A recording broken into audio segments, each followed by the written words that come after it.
O governador Eumano de Freitas, ontem, postou uma foto nas redes sociais sua, no Palácio da Abolição, recebendo o deputado federal Antônio Luiz Mano Júnior.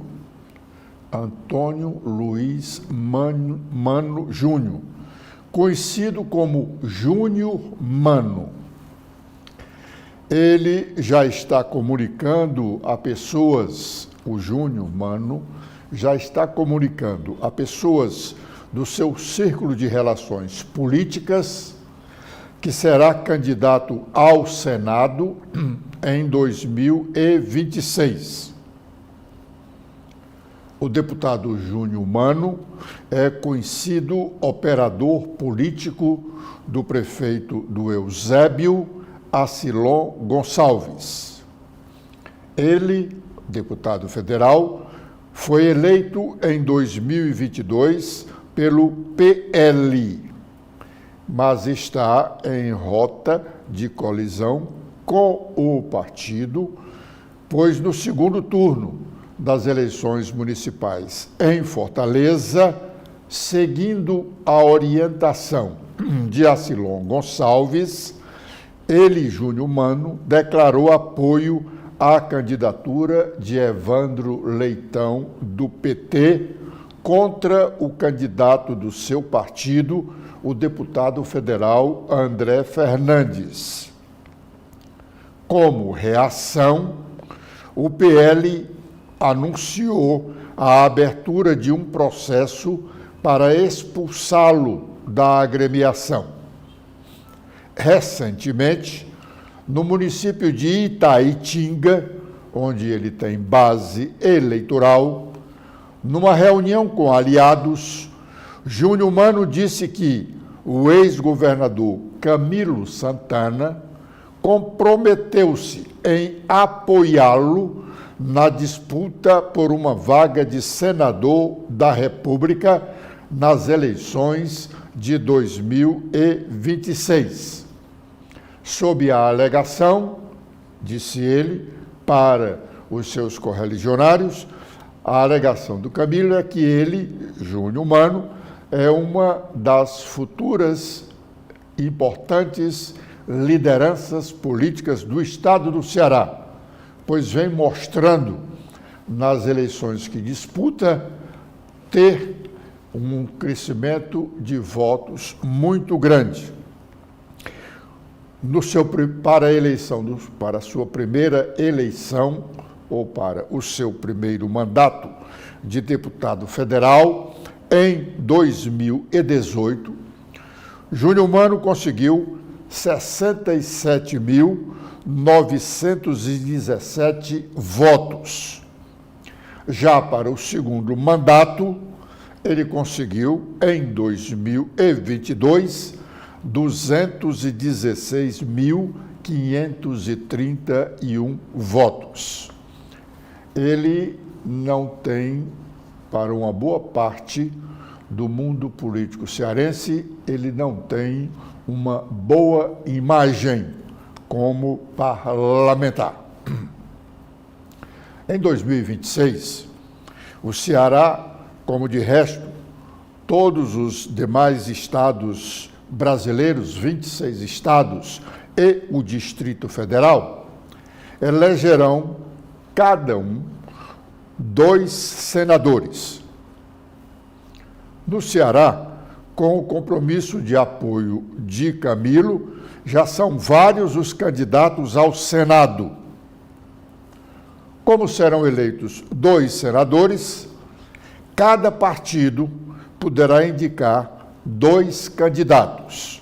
Assim, se o PT tiver lá, nas eleições do próximo 2026, 5 partidos aliados, se cada um dos partidos entender de indicar candidato ao Senado, poderemos ter, assim, uma disputa aí, 12 candidatos só num grupo de apoio a uma agremiação. Se cada um partido indicar os 2 candidatos, esse partido não vai ter condições de estar coligado. porque se coligado estiver, a coligação só poderá indicar 2 candidatos. A coligação é como se um partido fosse. Então, no PT, o deputado José Guimarães diz ser candidato. Aliás, ele diz isso já há algum tempo. Por conta dessa posição de Guimarães e as dificuldades de relacionamento que ele teve com a deputada federal Luiziane Lins, ex-prefeita de Fortaleza, ela também diz que será candidata ao Senado. Ela diz que será candidata ao Senado, se o Guimarães for. Aí, então, o PT já não vai poder estar aliado com uma outra agremiação que também queira indicar candidato ao Senado, pois na coligação, repetindo, os partidos da coligação só poderão indicar 2 candidatos. Se tiverem isolados, podem estar até aliados. Se tiverem separados, poderão indicar cada um 2 candidatos. Também disse ter interesse em disputa de uma vaga do Senado o atual deputado federal Eunício Oliveira. Eunício tem uma particularidade aqui, porque ele era senador da República, presidente do Congresso Nacional, foi candidato à reeleição com o apoio do Camilo Santana, à época governador, candidato à reeleição. Camilo foi reeleito com uma expressiva votação e Eunício foi derrotado. Bom, mas o Eunício quer ser novamente candidato ao Senado, com o apoio de Camilo. Também é candidato o empresário Chiquinho Feitosa, presidente estadual do Republicanos, partido aliado ao PT cearense. E ainda tem o senador Cid Gomes, que pode ser candidato à reeleição, embora ele já tenha dito que não pretende disputar uma nova eleição. Aí nós temos vários candidatos só na base de apoio ao governo hoje, porque essa história de política é hoje e não é amanhã. Como a eleição só será em 2026, quem sabe? A base governista pode não estar do tamanho que está hoje, dependendo das condições, da possibilidade de reeleição do governador.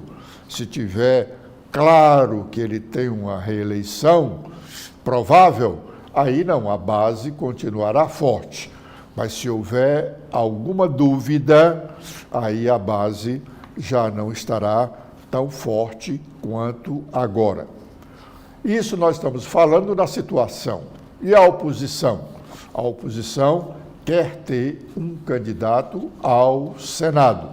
E aí tem aliados políticos e não políticos do deputado federal André Fernandes, que quer a vaga de senador, que é uma vaga de senador que possa caber ao PL. Esse pessoal hoje do PL, tanto filiado ao partido como não filiado, mas admirador do partido, apoiadores da candidatura a prefeito do deputado André Fernandes, estão certos de que ele terá uma forte influência na eleição de 2026. Candidato ele não pode ser nem ao Senado, nem ao governo do Estado. Ele só pode ser candidato a deputado federal, reeleição, ou deputado estadual. Admite-se que ele não vai querer voltar a ser deputado estadual. Deve pretender continuar como deputado federal. E por que ele não pode ser candidato a senador e a governador? Porque ele não tem a idade mínima para disputar qualquer desses cargos. 35 anos. É mais fácil ter um amigo do partido, fora dos próprios quadros da agremiação, no mundo empresarial, para ser um dos candidatos ao Senado.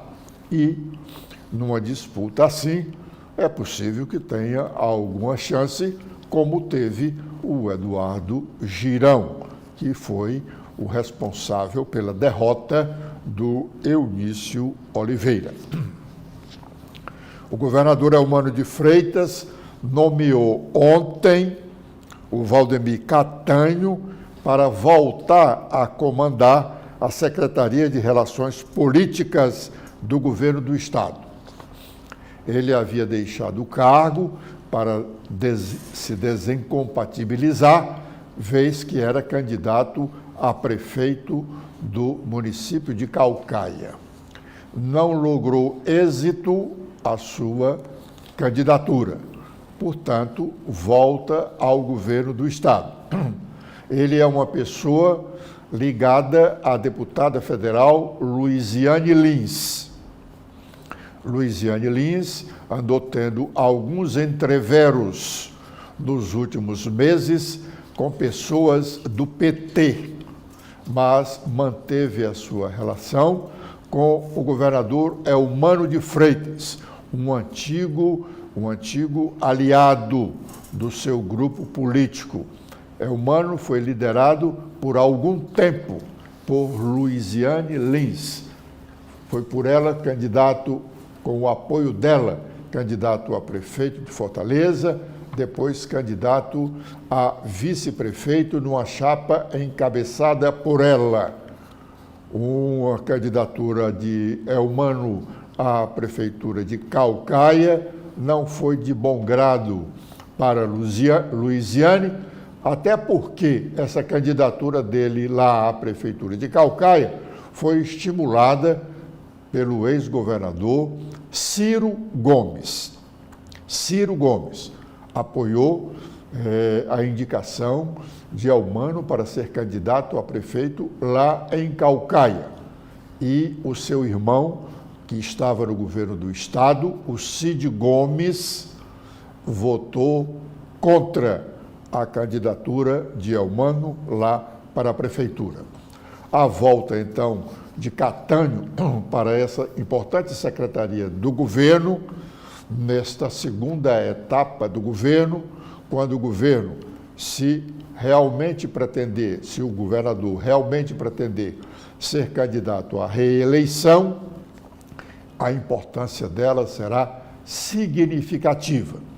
E a especulação do momento é que ele está voltando porque Eumano quer se desvencilhar da estrutura montada pelo ex-governador Camilo Santana, que a partir do secretário de Assuntos da Casa Civil e outros comandam o governo só pensando na imagem do ex-governador, como se ele estivesse trabalhando uma volta ao governo do Estado. Com Catanho na Secretaria de Ações Políticas, sem dúvida, não terá o estímulo de Luiziane para continuar fazendo no governo o que tem sido feito até hoje. O governo, com Catanho, se voltará para o fortalecimento do nome do governador Eumano de Freitas e, assim, ele estar lá em 2022 realmente em condições competitivas. Ainda não é consenso, mas está próximo disso a candidatura do deputado Fernando Santana à presidência da Assembleia Legislativa. Só não é unanimidade por ser considerado o nome de Camilo Santana. O deputado Zezinho Albuquerque, que diz ter recebido a promessa de apoio para voltar a ser presidente da Assembleia nos próximos 2 anos, ainda não deixou o secretariado do governador Eumano de Freitas.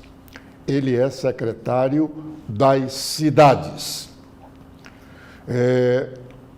Ele, continuando, aliás, a eleição para presidente da Assembleia será em dezembro. Portanto, já é tempo de o deputado Zezinho Albuquerque, de fato, querendo ser presidente e sendo mantido o compromisso de apoio à sua candidatura à presidência da Assembleia, já é tempo de voltar às atividades legislativas.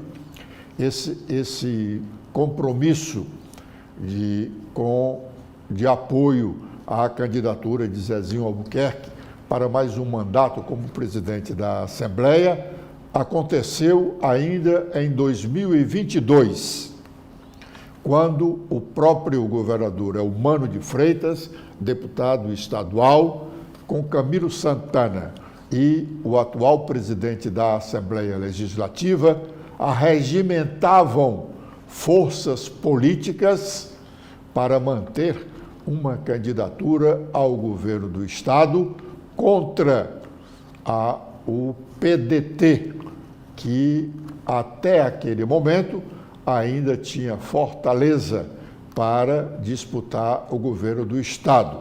Então, o trabalho do governador Eumano, do ex-governador Camilo e do presidente da Assembleia, Evandro Leitão, eles aqui acertaram os acordos políticos com os compromissos, daí do caso da presidência da Assembleia e das vagas ao Senado da República.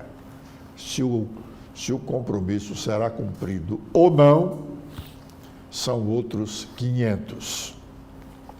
Outro deputado que está fora das atividades legislativas, porque é secretário do governo Eumano, é o deputado Salmito Filho. Salmito quer ser presidente da Assembleia. Também ainda não voltou às atividades parlamentares. Tem anúncio de que fará nas próximas horas, mas ainda não há confirmação. Ele contaria com o apoio do governo e do ex-governador, mas na Assembleia dizem que não há essa possibilidade de apoio nem do governo, nem do ex-governador, do atual ministro Camilo Santana. Portanto, a base eleitoral dele hoje no Legislativo é muito pequena. Os demais candidatos que estão na casa reconhecem a força da candidatura do deputado Fernando Santana, atual vice-presidente da mesa diretora. A derrota dele na disputa pela prefeitura de Juazeiro do Norte é um trunfo, não tão forte, mas é um trunfo. O que ele conta realmente é com a boa relação de amizade com todos os deputados estaduais. Na verdade, não se conhece nenhuma relação conflituosa do deputado Fernando Santana com qualquer outro deputado estadual. Se cumprir a promessa feita em vídeo que ele mesmo publicou nas redes sociais e que nós publicamos aqui na TV da Transparência, o deputado Agenor Neto vai fazer um pronunciamento forte hoje na Assembleia Legislativa contra o seu colega de parlamento e adversário no município de Iguatu, Marcos Sobreira, a quem Agenor acusa de ser a agiota e da prática de outros crimes. Aliados do governo, como dissemos ontem, estão preocupados com as consequências dessa briga, que não é de hoje, pois os dois grupos políticos lá de Iguatu gostam realmente de boas confusões. Mas há fatos novos que podem trazer complicações para a imagem do governo Elmano de Freitas. Vamos aguardar, porque a sessão começa daqui a pouco. E ainda não será, como admitimos ontem, no plenário novo ou no plenário restaurado, plenário 13 de maio, plenário que o fogo acabou com todas as suas instalações. Hoje, ou amanhã, realmente, ele será reaberto, porque a Assembleia já distribuiu ontem à noite uma informação de que a sessão de amanhã, sessão ordinária da Assembleia, acontecerá no novo plenário, que é o plenário 13 de maio. Com esta informação, nós estamos encerrando aqui a nossa participação neste primeiro bloco de notícias da manhã de hoje.